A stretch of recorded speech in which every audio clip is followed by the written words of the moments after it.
بسم اللہ الرحمن الرحیم۔ السلام علیکم ورحمۃ اللہ وبرکاتہ۔ میں آپ کو آج کے پروگرام میں خوش آمدید کہتا ہوں۔ ہمارا یہ بیان گناہ کبیرہ اور صغیرہ کے بارے میں پہلے بھی ہم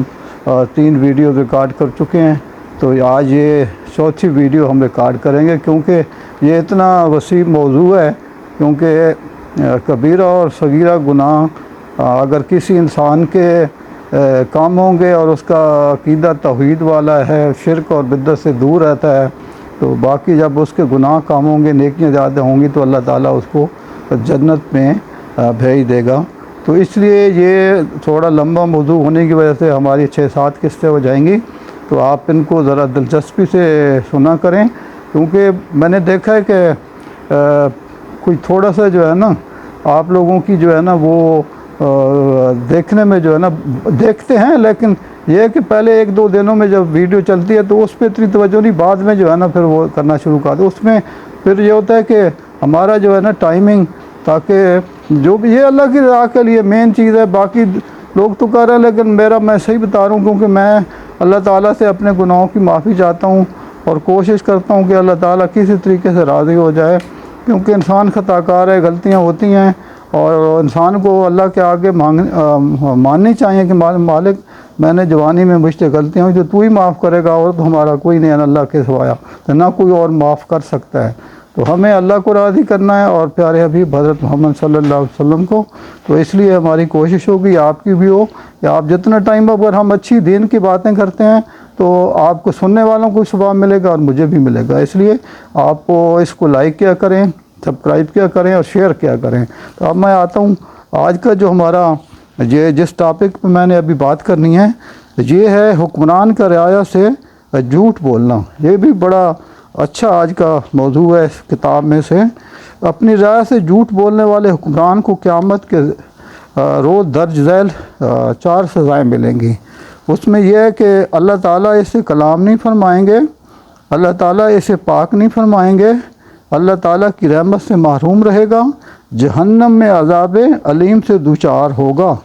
حضرت ابو ہریرہ رضی اللہ تعالیٰ عنہ کہتے ہیں، رسول اللہ صلی اللہ علیہ وسلم نے فرمایا، قیامت کے روز اللہ 3 آدمیوں سے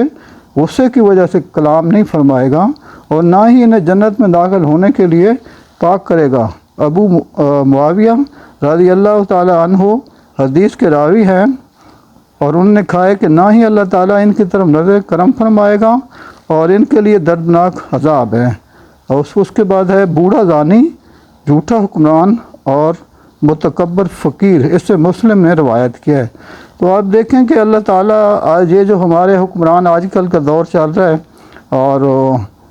جھوٹ کا تو میرے خیال میں کہ قوم ٹی وی پہ آ کے سنتی ہے، اس میں تو کوئی شک ہی نہیں ہوتا کہ ایک دن ایک بات ہوتی ہے، دوسرے دن دوسری بات ہوتی ہے۔ تو ایک لفظ کا جو ہے نا، یہ دائیں اور بائیں دو فرشتے جو بیٹھے ہوئے ہیں نا،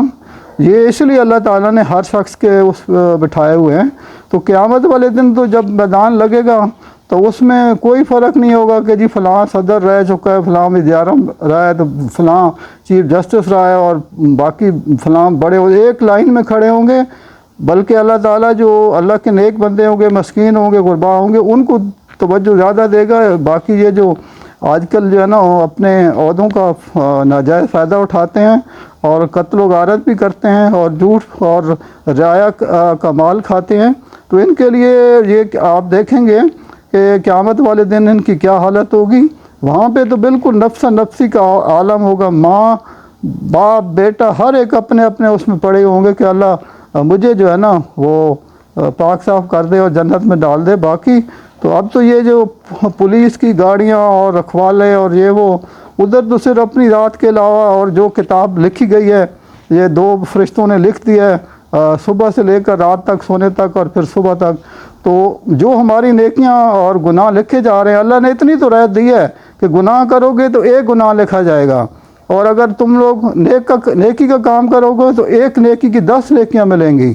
تو اللہ تعالیٰ نے ہمیں کتنی رعایتیں دی ہیں کہ 1 نیکی کرتے ہیں تو ہمیں 10 نیکیاں ملتی ہیں، اور گناہ صرف 1۔ تو خدا را اپنے آپ کو حکمرانوں کا ہے کہ اپنی مخلوق پہ رحم کرو، جو جس حالت سے ملک گزر رہا ہے، تو تھوڑا سا جو ہے نا اپنے آپ میں تبدیلیاں نہ ہیں، ورنہ یہ دیکھے دنیا فنا ہو جانی ہے، بڑے بڑے اس سے پہلے گزر گئے، ان کی قبروں کا پتہ نہیں ہے، ان کے محلات اجڑ گئے، ان کی نسلیں ختم ہو گئی، نام و نشان کوئی نہیں ہے۔ اور بوڑھا زانی کا بھی اس طرح ہے کہ بوڑھا زانی اور بوڑھی زانیہ کے لیے اللہ تعالیٰ نے بڑی ڈبل سزا رکھی ہے، کیونکہ عمر کے لحاظ سے جو ہے نا اللہ تعالیٰ نے دیکھو کہ بڑھاپے کے اندر انسان کو زنا اور ان بڑے گناہوں سے بچنا چاہیے۔ ابھی دیکھ لیں کہ بیچارہ، میں اس لیے نام لے رہا ہوں کہ ارشد شریف کی جو والدہ ہے اس کا بیٹا قتل ہوا ہے، وہ ہمارے کیپٹن کی ماں ہے، اور ارشد شریف بھی ایسے ناحق قتل کیا گیا ہے۔ تو جب ان کو دیکھتے ہیں کہ جب وہ بیچاری جا رہی ہوتی ہیں سپریم کورٹ اور عدالتوں میں اور انصاف نہیں ملتا، تو آپ اندازہ لگائیں کہ کپتان ہمارا شہید ہوا ہے، اس کا بھائی ہے، ماں بوڑھی ہے، تو ان کے بچوں پہ کیا بیتتی ہوگی۔ اور وجہ صرف یہ تھی کہ اس کے پاس جو ہے نا کوئی ایسے ثبوت آ گئے جس سے ایک خاتون کو، اور باقی جو ہے نا میں ابھی مزید تفصیل میں جاؤں تو پھر اللہ تعالیٰ بس ان کو ہدایت دے۔ اور ابھی تک جو ہے نا یہ حالانکہ پوری دنیا کو پتہ ہے کہ کون کس نے کیا، لیکن ڈر سے بولتے رہی ہیں، لیکن انشاءاللہ قیامت والے دن جو ہے نا اللہ تعالیٰ ان چیزوں کا حساب لے گا ہر ایک سے۔ کیونکہ قاتل کے بارے میں یہ واضح بتایا اللہ تعالیٰ نے کہ قاتل کو جو مقتول ہوگا وہ جائے گا، اس کو پکڑے گا، دونوں ہاتھوں سے بالوں میں ہاتھ ڈالے گا، بالوں میں ہاتھ ڈال کے وہ اللہ کے سامنے لے آئے گا کہ یا اللہ اس نے مجھے قتل کیا تھا۔ تو اب اندازہ لائیں کہ اگر کسی نے عہدے کا ناجائز فائدہ اٹھایا گیا تو وہ اس نے اگر قتل کرانے میں 5 بندے ہیں، 10 ہیں، 20 ہیں، تو وہ مقتول سب کو پکڑ کے لے آئے گا اللہ کے سامنے کہ یا اللہ ان لوگوں نے مجھے قتل کیا تھا۔ اللہ نے انسان کے لیے جو ہے نا کہ کوئی عہدے کا ناجائز فائدہ اٹھائے پتہ نہیں چلے گا، اللہ کے حضور سارا جو ہے نا یہ اللہ بعد جو ہے نا میں پڑھا تھا کہ ایک مقتول کو اللہ تعالیٰ اجازت دے گا کہ لے آؤ اپنے جو قاتل کو۔ تو ابھی یہ جیسے میں نے ذکر کیا ہے اس میں جو کافی لوگ انوالو ہیں، تو قیامت والے دن واضح ہو جائے گا کہ فلاں فلاں نے کیا تھا۔ اور اللہ تعالیٰ بڑا غفور الرحیم ہے، اور لیکن وہ اللہ کا جو ترازو ہے نا وہ بڑا زبردست ہے، اس لیے کوشش کرنی چاہیے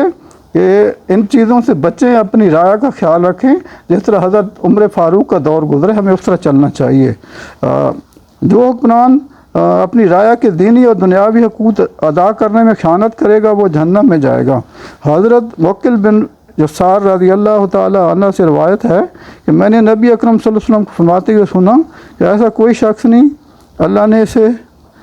کوئی ریت دے رکھی ہو اور وہ اس حال میں مرے کہ اپنی رعایا سے خیانت کرنے والا ہو تو اللہ اس پر جنت تو حرام کر دے گا۔ اسے مسلم نے روایت کیا ہے۔ حاکم پر اپنی رعایا کے دین اور دنیا کی اصلاح کرنا لازم ہے۔ اگر وہ رعایا کے دین کو خراب کرے اور حدود شریعہ ترک کرے، رعایا کی جان و مال کی حفاظت نہ کرے، ان پر ناحق ظلم اور زیادتی کرے، تو گویا اس نے اپنا فرض ادا نہیں کیا بلکہ فرض ادا کرنے میں خیانت کی۔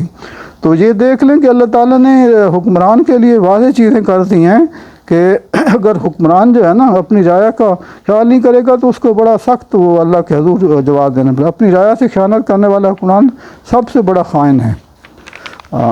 حضرت ابو سعید رضی اللہ تعالیٰ عنہ کہتے ہیں کہ رسول اللہ صلی اللہ علیہ وسلم فرمایا کہ قیامت کے روز ہر خائن کے لیے ایک جھنڈا ہوگا جسے اس کی خیانت کے مطابق بلند کیا جائے گا، اور خبردار ہو اپنی رعایا سے خیانت کرنے والے حکمران سے بڑا خائن کوئی نہیں ہوگا۔ آپ دیکھیں کہ وہ اللہ تعالیٰ ایک جھنڈا پکڑائیں گے تاکہ ادھر بھی جو مخلوق ہوگی جنہوں نے حساب دینا وہ ان کے سامنے بھی بے عزت کرے گا اللہ تعالیٰ، اور سزا اس کے علاوہ ہے۔ حکمرانوں کا لوگوں پر ظلم کرنا، رعایا پر ظلم کرنے والے حکمرانوں پر صبح شام اللہ تعالیٰ کا غضب نازل ہوتا ہے۔ ابو امامہ رضی اللہ تعالیٰ عنہ کہتے ہیں کہ رسول اللہ صلی اللہ علیہ وسلم نے فرمایا آخری زمانے میں اس امت پر ایسے لوگ مسلط ہوں گے جن کے پاس گائے کی دم جیسے کوڑے ہوں گے، وہ لوگ اللہ کے غضب میں صبح کریں گے اور اللہ کے غضب میں شام کریں گے۔ اسے حاکم احمد طبرانی نے روایت کی ہے۔ آپ دیکھیں کہ یہ کو میں چیزیں اپنی طرف سے نہیں کہہ رہا ہوں، میں جو حوالے دے رہا ہوں یہ اللہ کا حکم ہے، نبی پاک صلی اللہ علیہ وآلہ وسلم نے فرمایا ہے، اس لیے اس پہ کسی حکمران کو ناراض نہیں ہونا چاہیے۔ یا میں نے ارشد شریف کا حوالہ دیا ہے تو اللہ تعالیٰ نے ہمیں کہا ہوا ہے کہ ظالم کے خلاف جو ہے نا گواہی بھی دو اور مظلوم کا جو ہے نا ساتھ دو۔ تو میں یہ نہیں کہ وہی کسی کو وہ کرنے کے اصلاح کے لیے میں بات کرتا ہوں کہ اگر جو چیزیں ہو گئی اللہ سے ابھی بھی معافی مانگ لیں، ان کے لواحقین کو راضی کر لیں، اگر وہ راضی ہو جائیں گے تو معافی ہو جائے گی تو اللہ بھی معافی دے گا۔ اس لیے آپ ان لوگوں کا خیال کریں۔ ظالم حکمرانوں سے اللہ دشمنی رکھتے ہیں۔ حضرت ابو ہریرہ رضی اللہ تعالیٰ عنہ سے روایت ہے کہ رسول اللہ صلی اللہ علیہ وسلم فرمایا 4 آدمیوں سے اللہ تعالیٰ دشمنی رکھتے ہیں: قسم کھا کر سودا بیچنے والا، متکبر فقیر، مطلب فقیر بھی وہ جو وہ تکبر کرتا ہے، بوڑھا زانی پھر آ گیا، اور ظالم حکمران ادھر پھر جو ہے نا، تو ظالم حکمران ابھی جیسے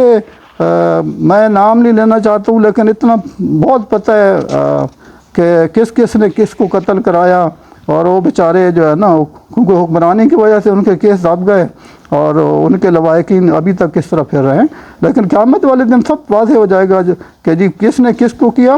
اور بڑے جو حکمران ہیں اگر وہ جنت میں بھیجتا ہے اللہ تو اس کی مرضی ہے، لیکن جہنم میں جائیں گے تو جو مسکین یا مظلوم ہوگا وہ اللہ سے فرمائش کرے گا کہ یا اللہ میں جو ہے نا فلاں ظالم کو دیکھنا چاہتا ہوں، اللہ تعالیٰ اس کو نکالے گا جہنم سے اور کہے گا یہ ہے یہ آپ کا جو ہے نا جو آپ کے ساتھ ظلم کرتا تھا۔ تو اس لیے خدا را اپنے آپ کو تبدیل کرو۔ یہ عادی چیزیں ہیں، قیامت والے دن ایک ایک چیز کا حساب دینا پڑے گا۔ رعایا پر ظلم کرنے والا اور رعایا کے حقوق غضب کرنے والا حکمران رسول اکرم صلی اللہ علیہ وسلم کی شفاعت سے محروم رہے گا۔ حضرت ابو امامہ رضی اللہ تعالیٰ سے روایت ہے کہ نبی اکرم صلی اللہ علیہ وسلم نے فرمایا میری امت میں سے 2 طرح کے لوگوں کو میری شفاعت نصیب نہیں ہوگی: ظالم و غاصب حکمران اور دین میں غلف کرنے والے اور دین سے خارج ہونے والے۔ سے طبرانی نے روایت کی ہے۔ اس میں بھی واضح ہے بالکل رعایت پہ ظلم کرنے والا جو مقصد یہ ہے کہ ابھی جو پرانے ہیں اگر وہ تو تبدیل نہیں اور وہ 40 سال تھے تو ان پہ تو اللہ کی ناراضگی ہو گئی، لیکن ابھی نئے جو بنے ہیں تو ان کو اپنا جیسے مریم نواز ہے جب وہ گنڈا پور صاحب ہیں ان کو سوچنا چاہیے اور اچھی چیزیں کرنی چاہیے دین کے مطابق، نہ کہ ان کی وجہ سے اور جو ہے نا ہمارا معاشرہ خراب ہو۔ تو خدا نہ کرے۔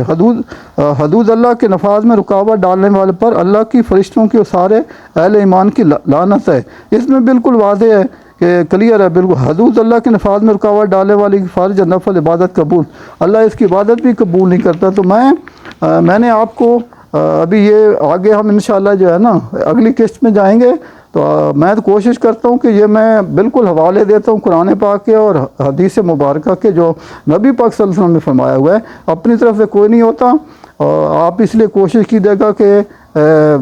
میرے اس پروگرام کو اپنے دوستوں تک، رشتہ داروں تک، مختلف لوگوں تک شیئر کریں تاکہ مجھے بھی ثواب ملے اور آپ لوگوں کو بھی ملے۔ اس سے یہ نہیں ہے کہ یہ دولت کیا ملنی ہے، دولت 2 روٹیاں یا 1 روٹی کھانی ہوتی ہے ہر انسان نے۔ تو اس لیے میری گزارش ہے کہ میرے پروگرام کو لائک کریں، سبسکرائب کریں اور شیئر کریں۔ میں آپ کے لیے دعا گو رہوں گا، آپ میرے لیے دعا کیجیے گا۔ اللہ حافظ۔